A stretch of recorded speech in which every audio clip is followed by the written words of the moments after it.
अब्बा जान, चचा जान, भाईजान के बाद अब यूपी के चुनाव में टोपी पॉलिटिक्स की एंट्री हो चुकी है। डेप्यूटी सीएम केशव प्रसाद मौर्य ने जिस जालीदार टोपी और लुंगी से इसकी एंट्री कराई थी, आज आप उसका अपडेटेड वर्जन कह सकते हैं आया। गोरखपुर में 10,000 करोड़ की 3 प्रोजेक्ट्स के उद्घाटन के बाद प्रधानमंत्री नरेंद्र मोदी ने लाल टोपी यानी समाजवादी पार्टी को टारगेट किया। बाकायदा रेड अलर्ट की बात उन्होंने कही और यूपी को यह भी याद दिलाया कि लाल टोपी के लौटने का मतलब है घपले घोटालों की खुली छूट, माफिया को खुली छूट, आतंकियों को छोड़ने की खुली छूट।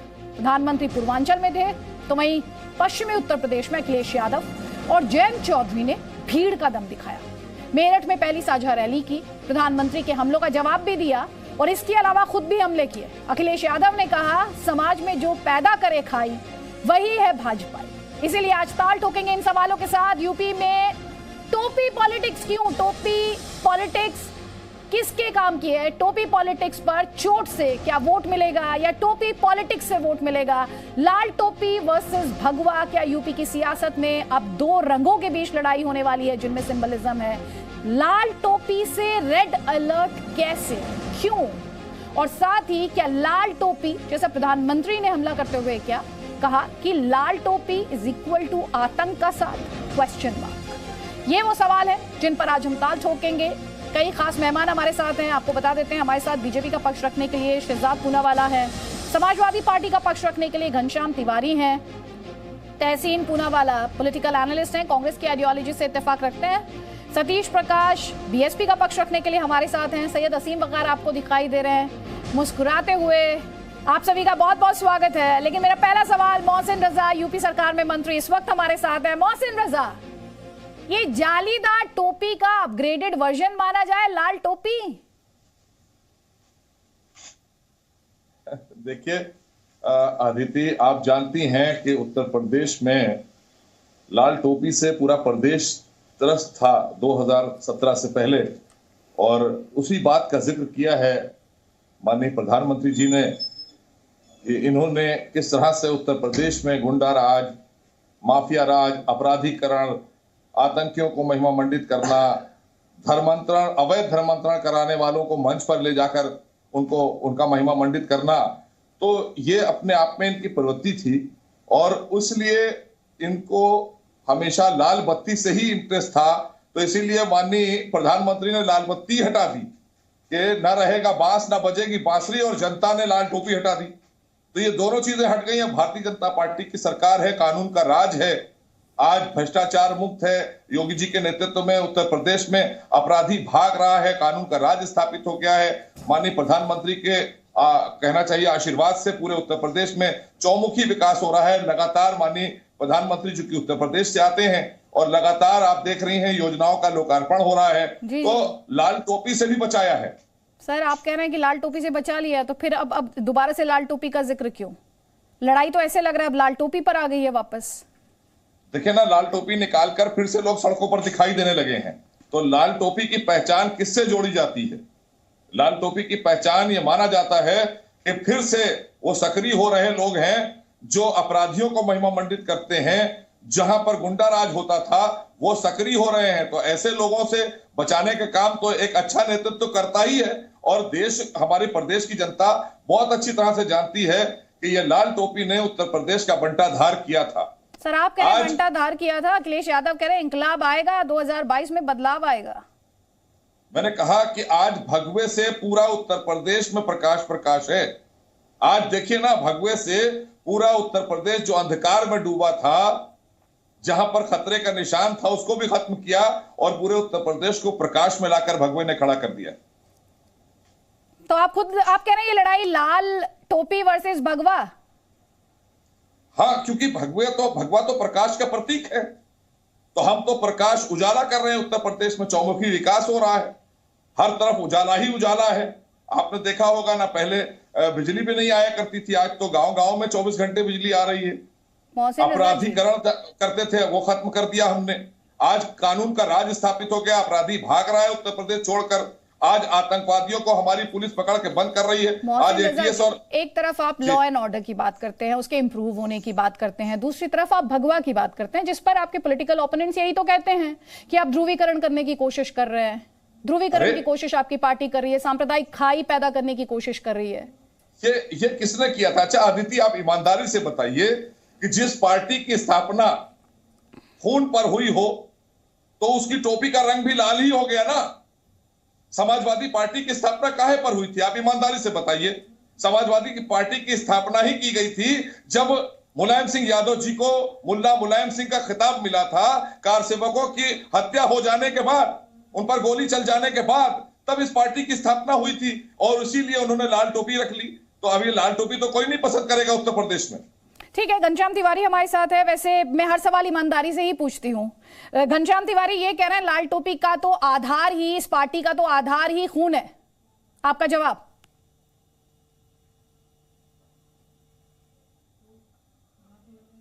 आप अनम्यूट कीजिए घनश्याम तिवारी, अनम्यूट कीजिए, आपकी आवाज नहीं आ रही है।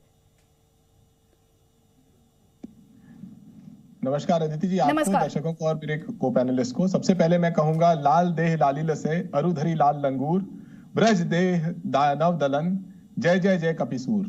आज लाल रंग से और लाल टोपी से जो इत्तेफाक नहीं रख पा रहे हैं उन्हें देश का इतिहास ही नहीं पता।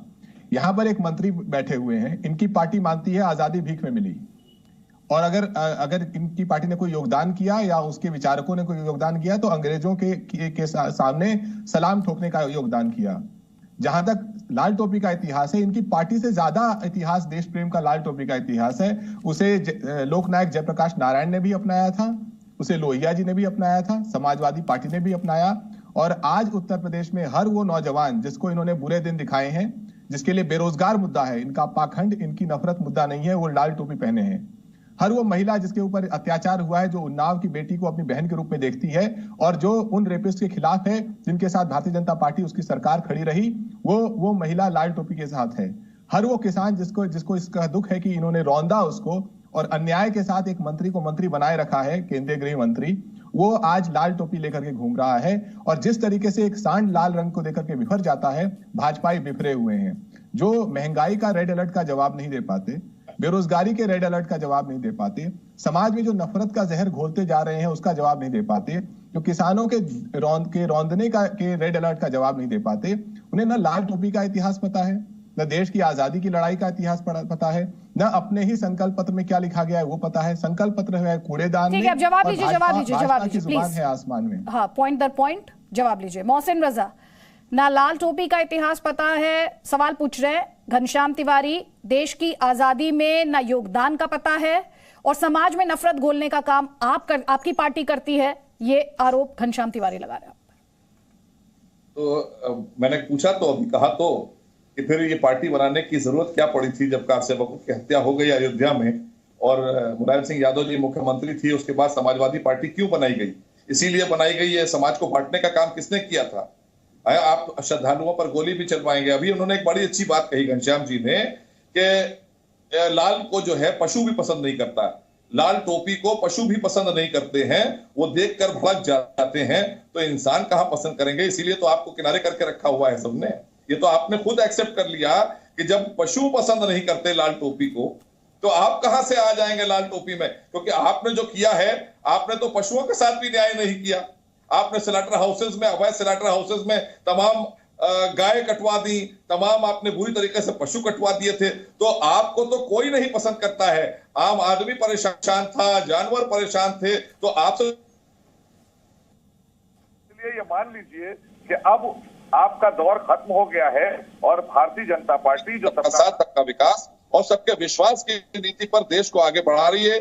माननीय प्रधानमंत्री जी के नेतृत्व में, उत्तर प्रदेश आदरणीय योगी जी के नेतृत्व में आज कानून का राज है यहाँ पर। आज यहाँ गांव गरीब किसान सब संपन्न हो रहे हैं, इसलिए परेशानी है इनको। फिर से झाड़ पोंछ कर ये निकल पड़े हैं सबके सब। अभी कोरोना में सब लापता थे, कोरोना के दौरान कोई नहीं दिखाई दे रहा था, सब क्वारंटीन हो गए थे, सब आइसोलेशन में थे। चुनाव आया है, फिर झाड़ पोंछ के लाल टोपी लेकर निकल पड़े। ठीक है, जवाब दीजिए घनश्याम तिवारी ये कह रहे हैं गुंडा राज की बात कर रहे हैं, गुंडा राज का आरोप आप पर लगा रहे हैं। प्रधानमंत्री ने कहा आतंकियों को छोड़ने का काम करते थे, छुड़ाने का काम करते थे। देखिए, प्रधानमंत्री शायद साध्वी प्रज्ञा जी को स्वतंत्रता सेनानी मानते होंगे, लेकिन एनआईए तो कुछ और ही कहती थी। प्रधानमंत्री शायद असीमानंद को स्वतंत्रता सेनानी मानते होंगे, एनआईए कुछ और ही कहती थी। और जहां तक इन्होंने कहा कि पशु पसंद करते हैं, अगर मंत्री जी को सांड से अपनी तुलना करनी है अपनी पार्टी की और अपनी सरकार की, तो दिखाई देता है जिस तरीके से तुनक मिजाजी में इनकी सरकार रहती है। पुलिस किसी के ऊपर अत्याचार करने लगती है, सिर्फ बर्बादी करती है, किसानों का नुकसान करती है, आम नागरिक का नुकसान करती है। अगर एक ऐसा पशु है जो वाकई आदित्यनाथ और उनकी सरकार और भारतीय जनता पार्टी के लिए सिंबल बना हुआ है, तो उत्तर प्रदेश में सांड बना हुआ है। वो आपको हर जगह मिल जाएगा। मंत्री जी को ये सिंबोलिज्म पसंद आया। इसमें हम दोनों का मतभेद भी नहीं है। हम दोनों अपने अपने नजरिए से इसको देख सकते हैं। मोहसिन रजा मुस्कुरा रहे हैं, जल्दी से आपका जवाब मोहसिन रजा। देखिए, ये गुंडा राज, भ्रष्टा राज, अपराधीकरण, आतंकियों को छोड़ देने वाली बातें करने वाले लोग आज ये चिन्हवादी पार्टी हो चुकी है। इसे कोई पसंद नहीं करता और उत्तर प्रदेश में भारतीय जनता पार्टी प्रचंड बहुमत की सरकार बनाएगी और फिर जनता इनको बताएगी 2017 से बेहतर परिणाम देगी। तब इनको समझ में आएगा कि वाकई में हमने उत्तर प्रदेश में जो किया था उसका परिणाम आज फिर जनता ने, और क्योंकि आदरणीय योगी जी के नेतृत्व में उत्तर प्रदेश में चौमुखी विकास हुआ है, कानून का राज स्थापित हुआ है। आज माताएं बहनें स्वतंत्र होकर शादी बारात में जाती हैं, रात में 12 बजे भी घर आती हैं। कोई उनको रोकने वाला, टोकने वाला, छेड़ने वाला नहीं है। ये सब दौर में अपराधीकरण, माफियाई और किडनैपिंग, व्यापारियों को परेशान करना, ये सब समाजवादी पार्टी की सरकार के दौरान खूब हुआ था। इसलिए अब कोई इस लाल टोपी को वोट देने नहीं जा रहा है। ये खुद आपस में एक दूसरे को जो भी कह ले, लेकिन ये गलतफहमी इनकी दूर हो जाएगी। 2022 में हम प्रचंड बहुमत की सरकार बनाएंगे। हमने विकास किया है गांव गरीब किसान का। हमने पहली बार, ये अल्पसंख्यकों की बात कर ले, इन्होंने तो अल्पसंख्यक समाज को लूटने के सिवा कोई काम नहीं किया। हमने तो लाखों की तादाद में दबे कुचले गरीब मुस्लिम समाज के लोगों को भी मकान दिए। एक कमेंट लीजिए, अभी सैयद असीम वकार से कमेंट लेते हैं। अल्पसंख्यकों के विकास का काम तो बीजेपी ने किया है, ये दावा करे मोहसिन रजा।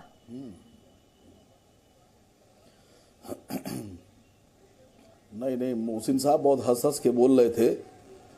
देखिए, मोहसिन साहब ने कहा कि नंबर 1 प्रदेश डेवलपमेंट में नंबर 1 हो गया, तो उत्तर प्रदेश में भी बीजेपी और केंद्र में भी बीजेपी, और केंद्र में मोदी जी के अधीन एक विभाग है नीति आयोग। वो कह रहे हैं नीति आयोग वाले कि भारत में जो महान सबसे ज़्यादा गरीब हैं उनमें से एक जो है वो यूपी है। ये आप कह रहे हैं डेवलपमेंट नंबर 1 हो गया, और मोदी जी का विभाग नीति आयोग कह रहा है कि आप गरीबों में गरीब हो गए। दूसरी बात आपने कहा कानून व्यवस्था, माफिया राज, क्रिमिनल्स। तो आपके माफिया राज और क्रिमिनल्स पे एक बात बोल दूं कि भारतीय जनता पार्टी कानून व्यवस्था क्या कहना साहब, ऐसी कमाल की व्यवस्था तो पूरी दुनिया में कहीं नहीं होगी। मैं भी आपको प्रणाम करता हूं। आप कानून व्यवस्था देखिए आपकी, कि जितने ब्राह्मण हैं अपराधी, उनकी गाड़ी पलट जाती है, सब ईश्वर से मिल गए, जाके ऊपर पहुंचा दिए गए। जितने मुसलमान सब जेल में, और ब्रजेश सिंह, ब्रजभूषण शरण सिंह, अजय सिंह सिपाही, अभय सिंह, ये जितने ठाकुर है ना, सब कानून व्यवस्था में चले गए, बीजेपी में चले गए।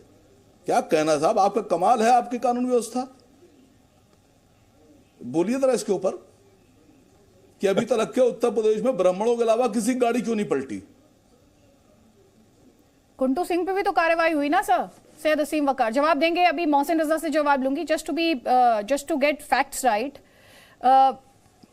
अरे आपसे नहीं पूछ रहा हूँ मोहसिन रजा से पूछ रहा हूँ। मैं तो आपसे आप तो परेशान हो रही हैं, आप जी की प्रवक्ता हैं, आप बीजेपी की नहीं है, बीजेपी से मोहसिन रजा साहब हैं। नहीं सर, मैं आपसे, अगर आप फैक्चुअली कोई दावा करें तो सवाल तो आपसे पूछूंगी ना सर। फैक्चुअली अगर आप कोई दावा कर रहे हैं तो मैं आपसे उसे जवाब मांगूंगी। मैं वो तो मोहसिन रजा से भी मांगा मैंने। उनको बताने दीजिए।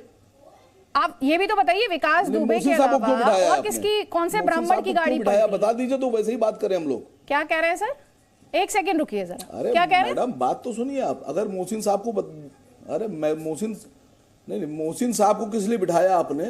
क्या मोहसिन साहब की खूबसूरती देखने के लिए, मोहसिन साहब की हंसी देखने के लिए बिठाया है? तो हम लोग सिर्फ हंसी देखें उनकी। सर आप किस तरह के कमेंट्स कर रहे हैं, इस डिबेट को किस स्तर पर ले जा रहे हैं? तो मुझे किस लिए बिठाया है? असीम वकार साहब, आपने दावा किया, फैक्चुअली अगर आप कोई दावा कर रहे हैं तो मैं आपसे सवाल ना पूछूं? मैडम मैं नहीं, फैक्चुअली इनकरेक्ट जाने दूं आपको?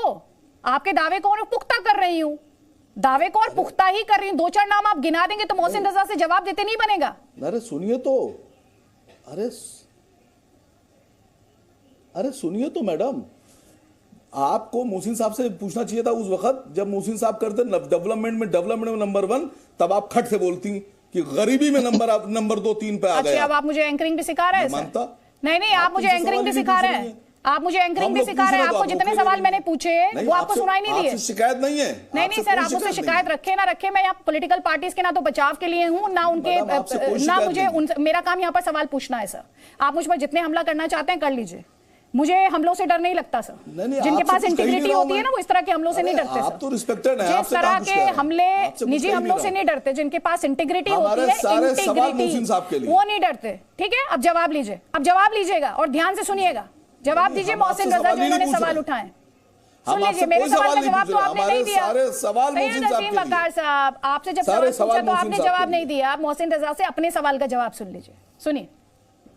अदिति, इनकी पार्टी असदुद्दीन ओवैसी साहब का जो मामला है उत्तर प्रदेश में, सुनिए असीम साहब, सुनिए। मोहसिन साहब का काम किया है। हाँ, असीम वकार साहब सुनिए, असीम वकार साहब सुनिए। अदिति, असदुद्दीन ओवैसी साहब की पार्टी बेगानी शादी में अब्दुल्ला दीवाना, ये मजलिसे इत्तेहादुल मुस्लिमीन, अब ये हमको बताएंगे, ये हमको पाठ पढ़ाएंगे कि ठाकुर, ब्राह्मण, ओबीसी, दलित और बैकवर्ड, मतलब अब ये इस स्तर पर राजनीति करने उत्तर प्रदेश में आए हैं जहां विकास हो रहा है, यहाँ सबका साथ हो रहा है, यहाँ सबका विश्वास है। यहाँ पर इस तरह की बातें करके अब आप देखिए, आज कोई इनको अपने साथ में लेना नहीं चाहता है ओवैसी साहब को, तो वो कह रहे हैं कि मैं तो कोई के साथ बात करने को तैयार हूं, मुझे कोई बुलाएगा, और खास करके ये कहते हैं असीम वकार साहब कि मुझे अधिकारित किया गया है ओवैसी साहब की तरफ से, अगर मुझे अखिलेश यादव जी बुलाएंगे तो मैं फौरन जाऊंगा, मैं बात करूंगा। तो ये सब अब आप सोचिए कि इस स्थिति में पड़े हैं, अब क्या इनसे हम चर्चा करें और क्या इनकी बात सुने और क्या हम जवाब दें? उत्तर प्रदेश नहीं, देश में 124 करोड़ लोग। ये भी आपके विपक्ष का हिस्सा है ना सर, ये भी सवाल है, ये भी सवाल है सर। आपने हालांकि पलट के उन्हीं से सवाल कर दिया, आपने पलट के उन्हीं से सवाल कर दिया, सैयद असीम वकार से। सैयद असीम वकार ये कह रहे हैं कि सांप्रदायिक राजनीति तो आप करते हैं। बिल्कुल, पूछिए ना। पूछ रही हूँ सर, वही सवाल आपने जो कहा वही पूछ रही हूँ उनसे, उन्होंने जो कहा था वो मैंने आपसे पूछा, जवाब दीजिए। हम तो अपने ब्राह्मण भाइयों की बात कर रहे हैं। हमारे तो सब हैं, हमारे तो उत्तर प्रदेश में असीम भाई सब हैं, हमारे गरीबी की बात की, हमारे तो देश के एक एक देशवासी हमारा है, हमारे तो आप भी हैं, लेकिन आप बंटवारे की एक बात की खुशी हुई मुझे, एक बात की खुशी हुई मुझे मोहसिन साहब, अरे मंत्री जी, मुझे एक बात की बहुत खुशी हुई, आप हमारे वीडियो जरूर देखते हैं, इस बात की खुशी हुई, आपने बता दिया कि आपको हमारे वीडियो के बिना चैन नहीं है साहब, और अच्छा लगा ये सुनकर कि आप वीडियो देखते हैं। तो अब जब भी वीडियो जारी करूंगा तो ये यकीन हो जाएगा कि मोहसिन साहब जरूर देखेंगे। योगी जी को दिखाते हैं, आप नहीं दिखाते हैं, योगी जी को दिखा दिया कि जो उनको पूरे उत्तर प्रदेश की चिंता करते हैं, आप चिंता मत करिए, हमारे मुखिया पूरे उत्तर प्रदेश की चिंता करते हैं, इसकी फिक्र आपको करने की जरूरत नहीं है। यहाँ पर कुछ ऐसा नहीं हो सकता, चाहे कोई गलत वीडियो भी डालेगा तो उस पर भी कार्रवाई होगी। ये बताइए ब्रजेश सिंह साहब कौन है? ब्रजेश सिंह का नाम सुना आपने? नहीं, टांडा के अजय सिंह सिपाही का नाम सुना आपने? ऐसा है, आप अपनी बात कर लीजिए, आप यहाँ पर इत्तेहादुल मुस्लिमीन को लेकर आए हैं, इसके पीछे आपका एजेंडा क्या है वो बताइए, क्योंकि आपके तो उनके तो पूर्वजों ने देश का विभाजन करा दिया था, आप यहाँ पर जो विभाजन कराने की नीति बनाकर आए हैं, ये सक्सेस होने वाली नहीं है असीम साहब।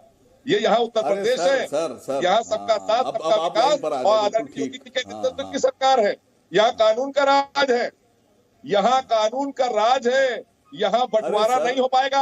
अब तो जमाना चला गया जब देश का विभाजन कर लिया था, अब दूसरा विभाजन नहीं हो सकता, इसकी चिंता छोड़ दीजिए, अब आप इसकी फिक्र छोड़ दीजिए। दूसरे पैनलिस्ट को भी इस डिस्कशन में लेके आती हूँ, जल्दी जल्दी एक कमेंट। तहसीन पूनावाला, सतीश प्रकाश, तहसीन पूनावाला पहले, फिर सतीश प्रकाश और उसके बाद शहजाद पूनावाला, प्लीज जल्दी जल्दी।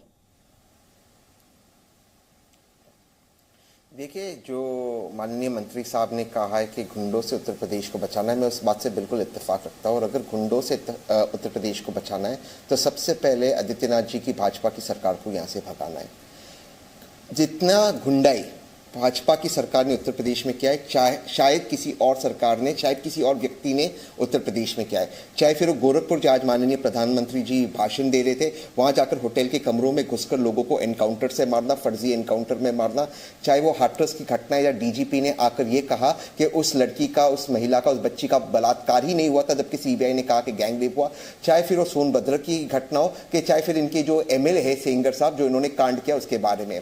इसलिए मैं अपनी बात को समाप्त करता हूं कि मैं प्रधानमंत्री से बिल्कुल इत्तेफाक रखता हूं, गुंडों से उत्तर प्रदेश को बचाना है और उत्तर प्रदेश को गुंडों से बचाना है तो आदित्यनाथ जी की सरकार को दूर भगाना है। शहजाद पूनावाला, देखिए आदित्य जी, लंबी चर्चा लाल रंग को लेकर हुई। लाल रंग सिंदूर का हो तो वो पाक माना जाता है, लाल रंग अगर बलिदान का हो तो उसको ठीक माना जाता है, पर लाल रंग रक्तपात का भी होता है और सिग्नल पर अगर लाल रंग दिख जाए तो उसका मतलब होता है स्टॉप। और विकास को स्टॉप लगाने वाली ही समाजवादी पार्टी थी। आज समाजवादी पार्टी बात करती है अनएम्प्लॉयमेंट की। उनके जमाने में बेरोजगारी दर कितना था? 17%। आज कितना है? मात्र 5%। उनके जमाने में कितने किलोमीटर हाईवे और एक्सप्रेसवे बने? 367-400 किलोमीटर। आज कितने किलोमीटर बन रहे हैं? 1300 किलोमीटर। उनके जमाने में कितने इंटरनेशनल एयरपोर्ट थे? 2 इंटरनेशनल एयरपोर्ट। आज कितने इंटरनेशनल एयरपोर्ट बन रहे? 5 इंटरनेशनल एयरपोर्ट बन रहे। उनके जमाने में कितनी खरीद हुई थी गेहूं की? 7 लाख मीट्रिक टन। आज उसको 111% बढ़ाकर 50 लाख मीट्रिक टन से ज्यादा वीट खरीदा जा रहा है। कितना उन्होंने भुगतान किया था गन्ना किसानों का? मात्र 35-40 हजार करोड़ रुपया। आज कितना किया जा रहा है? 1,40,000 करोड़ रुपया भुगतान गन्ना किसानों को किया जा रहा है। उनके जमाने में जीडीपी कितनी थी? 6ठे नंबर पर थी उत्तर प्रदेश की। आज कौन से नंबर पर है? 2 नंबर पर आ चुकी है यूपी की जीडीपी। तो सवाल यह पैदा होता है कि विकास को लाल स्टॉप किसने लगाया? रेड स्टॉप विकास को उन लोगों ने लगाया जो केवल और केवल वोट बैंक की राजनीति करना चाहते थे। क्या किया इन्होंने? माफिया राज को बढ़ावा दिया। मुफ्तार अंसारी हो, अतीक अहमद हो, इनको खुला राज मिलता था अपराध करने के लिए, इनको खुला राज छूट मिलती थी वहां पे अवैध कार्य करने के लिए। आज उन्हीं को जेल में डालने का काम किया गया है। आज 40,000 लोगों पर गैंगस्टर एक्ट लगाया गया है। 1900 करोड़ की प्रॉपर्टी इनकी जब्त की गई है। और आज ये लोग क्या कह रहे हैं? अगर इतना ही इनके पास काम गिनाने को है, एसटी हसन बोलते अल्लाह के वास्ते एक हो जाओ वरना हमें वोट नहीं मिलेगा, हम कैसे जीत पाएंगे। इनके शफीकुर रहमान बर्क बोलते हैं बाबरी जिंदा है, सुप्रीम कोर्ट की अवमानना करते हैं। इनके अखिलेश यादव क्या कहते हैं? जिंदा महान है। अगर इनके पास इतने ही मुद्दे थे तो बार बार हरा रंग क्यों इनका निकल रहा है? हरा रंग इसलिए निकल रहा है क्योंकि वोट बैंक के अलावा इनके पास दिखाने के लिए कुछ नहीं है। ठीक, आप घनश्याम तिवारी से जवाब लेंगे। आप हरा रंग लेकर आए हैं, आप यहां पर तुष्टीकरण की बात कर रहे हैं, लेकिन उससे पहले सतीश प्रकाश, लाल टोपी वर्सेस भगवा वर्सेस हरा, जैसा कि अभी शहजाद पूनावाला ने हरे रंग का जिक्र किया। नहीं, देखिए अदिति जी, कोई लाल टोपी की बात करेगा, कोई जालीदार टोपी की बात करेगा, कोई काली टोपी की बात करेगा। काली टोपी की चर्चा शायद यहाँ हुई नहीं अभी। देखिए, कौन किसको टोपी बना रहा है ये प्रदेश की जनता जानती है। निश्चित रूप से बहुजन समाज पार्टी जनता को टोपी बनाने में विश्वास नहीं करती। हमारा काम है कि हम जनमानस के मुद्दों के ऊपर चर्चा करेंगे। ये बेवकूफी की बातें और अपनी जो संसदीय भाषा है, देखिए राजनेताओं की भाषा कहीं ना कहीं असंसदीय, अमर्यादित नहीं होनी चाहिए। आज देश के प्रधानमंत्री जी ने जिस तरह की लाल टोपी या एक पार्टी के ऊपर जिस तरह की छींटाकशी की है, इन शब्दों की उम्मीद मैं तो नहीं करता था। और अखिलेश जी ने भी कुछ कम नहीं किया।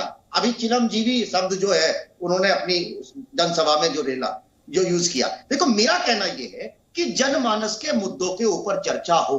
इस बार चूंकि उत्तर प्रदेश हो या केंद्र सरकार हो, जो सरकार होगी उसको उन मुद्दों के ऊपर जवाब देना पड़ेगा। बेरोजगारी की हालत उत्तर प्रदेश में बहुत बदतर है और जो बेरोजगारी के नाम पे कुछ लोगों को रोजगार दिया भी गया है वो तमाम घोटालों से परिपूर्ण है। 69 जो शिक्षकों की भर्ती हुई है उसमें 20,000 ओबीसी के पदों को कहीं ना कहीं यही उत्तर प्रदेश की सरकार ने एक तथाकथित सामान्य घोषित करके पिछड़े जाति के वर्गों के लोगों के साथ अन्याय किया है। ये मैं नहीं कह रहा हूं, ये राष्ट्रीय पिछड़ा आयोग, देश के प्रधानमंत्री जी और तमाम जो पिछड़े वर्ग के जो लीडर्स है, बीजेपी के लीडर्स, वो सरकार से पूछ रहे हैं। ठीक है, शहजाद पूनावाला जवाब दीजिए। कह रहे पिछड़े वर्ग के साथ अन्याय किया गया। आप तमाम तरीके दावा कर रहे हैं, लेकिन आपके विरोधी कह रहे हैं पिछड़े वर्ग के साथ अन्याय किया गया। उस पर आपका जवाब। आदित्य जी, पहले तो इतिहास में पहली बार किसी पिछड़े वर्ग के व्यक्ति ने, मतलब ओबीसी वर्ग के व्यक्ति ने अपना पूरा कार्यकाल प्रधानमंत्री के रूप में कंप्लीट किया है, तो वो नरेंद्र मोदी जी है। आज ऐतिहासिक रूप से ओबीसी को रिप्रेजेंटेशन केंद्रीय कैबिनेट में भी मिली है और शेड्यूल ट्राइब, शेड्यूल कास्ट को भी मिली है। इसके अलावा जो शेड्यूल कास्ट को स्कॉलरशिप मिलती थी उसको रोकने का काम अखिलेश यादव जी के जमाने में हुआ। आज बढ़ाकर 40 लाख युवाओं को, स्टूडेंट्स को ये स्कॉलरशिप दी जा रही है। जो बात करते हैं शेड्यूल कास्ट, शेड्यूल ट्राइब की, मैं उनसे उतना ही पूछना चाहता हूं, आज तक उन्होंने कभी भी शेड्यूल कास्ट के बारे में इतनी चिंता की? उन्होंने बताइए कि किस प्रकार से जो आज सारी स्कीमें हैं वो लागू करने का काम कौन कर रहा है? योगी आदित्यनाथ कर रहे हैं। आज प्रदेश में 16 करोड़ टीके दिए गए हैं। क्या भेदभाव हुआ? किसको मिला है वो टीका? आज प्रदेश में काशी हो, अयोध्या हो, प्रयागराज हो, ये तमाम जो धार्मिक स्थान है उनकी भी विकास की चिंता की गई है। क्या इससे पहले कभी भी अयोध्या जी में या काशी में इस प्रकार से जो आयोजन किया जाता था, वहां का विकास किया जाता, उसकी चिंता की? आज हम बात किस चीज की कर रहे हैं? हम एक्सप्रेसवे की बात कर रहे हैं, हम आज फर्टिलाइजर फैक्ट्री की बात कर रहे हैं, आज हम 9,500 ठीक है, लेकिन फिर आप लाल टोपी पर आ जाते हैं, जो हमने फिर आप लाल टोपी पर आ जाते हैं, फिर आप हरा रंग पर आ जाते हैं, फिर आप ध्रुवीकरण की बात करते हैं, फिर आप कहते हैं आतंकियों के हमदर्द हैं, फिर आप इस पर लौट आते हैं, फिर आप इस पर आ जाते हैं। कोई बात नहीं। घनश्याम तिवारी, तस्वीरें हम अपने दर्शकों को दिखा रहे हैं आज की ही रैली में किस तरह से समाजवादी पार्टी के जो कार्यकर्ता हैं उन्होंने तोड़फोड़ की है, वो तस्वीरें भी हम दिखा रहे हैं। चंदौली से भी तस्वीरें आई थी, किस तरह से डीएसपी के साथ वहां पर बदसलूकी की गई थी, वो तस्वीरें भी सबने देखी। ये तस्वीरें क्या कहती हैं? ये तस्वीरें किस बात को पुख्ता करती हैं? ये तस्वीरें क्या सवाल खड़े नहीं करती? मुझे लगता है कि ये अच्छी बात है कि आप सारी तस्वीरें दिखा रही हैं। इन्हीं तस्वीरों में वो भी आपको दिखाई दे रहा होगा कि किस तरीके से प्रधानमंत्री की रैलियों में, जो कि सरकार के, मेरे आपके टैक्स पेयर के पैसे से की हुई रैलियां हैं, जो राजनीतिक कार्यक्रम बन गए हैं, जो एक तरीके से टैक्स पेयर के साथ चोरी है, जिसमें ओछी भाषा का इस्तेमाल किया जा रहा है, ओछी राजनीति की जा रही है, उन रैलियों में भी सीटें खाली पड़ी हुई हैं। और इसी तरीके से जिसकी तस्वीरें आप दिखा रही हैं, इस रैली में इतनी भीड़ थी और इतने लोग आए थे, सब लाल टोपी लेकर के आए होंगे, वो किसान थे, नौजवान थे, महिलाएं थी, इतने लोग आए थे जितनी प्रधानमंत्री की किसी 3 रैलियों में सरकारी संसाधन जुटाने के बाद भी नहीं आए होंगे।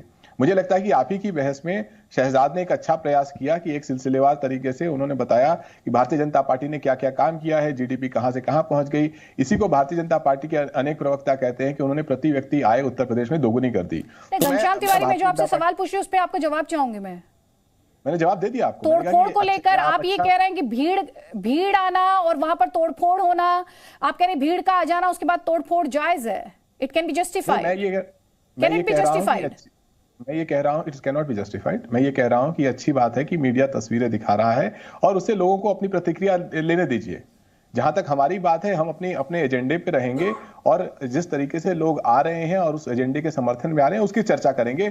मैं तो स्वागत कर रहा हूं, आप ये तस्वीरें दिखाइए। तो आप पर तो आरोप यही लगा रहे हैं ना बीजेपी। अभी मोहसिन रजा जो थे, उन्होंने सबसे पहला आर्गुमेंट, मैं आपको फ्लो दूंगी प्लीज, उससे पहले मैं तहसीन पूनावाला को फ्लो दूंगी, बहुत देर से हाथ उठा रहे हैं। लेकिन घनश्याम तिवारी, आपके खिलाफ जो लाइन ऑफ आर्ग्यूमेंट है, बीजेपी तो यही कहती है कि गुंडा राज, आतंकियों के हमदर्द, आतंकियों को छुड़ाने की कोशिशें, उन्हें छोड़ना, आपका तो क्रिटिसिज्म यही है। और ये तस्वीरें जब आती हैं तो आपकी पार्टी का क्या भला होता है?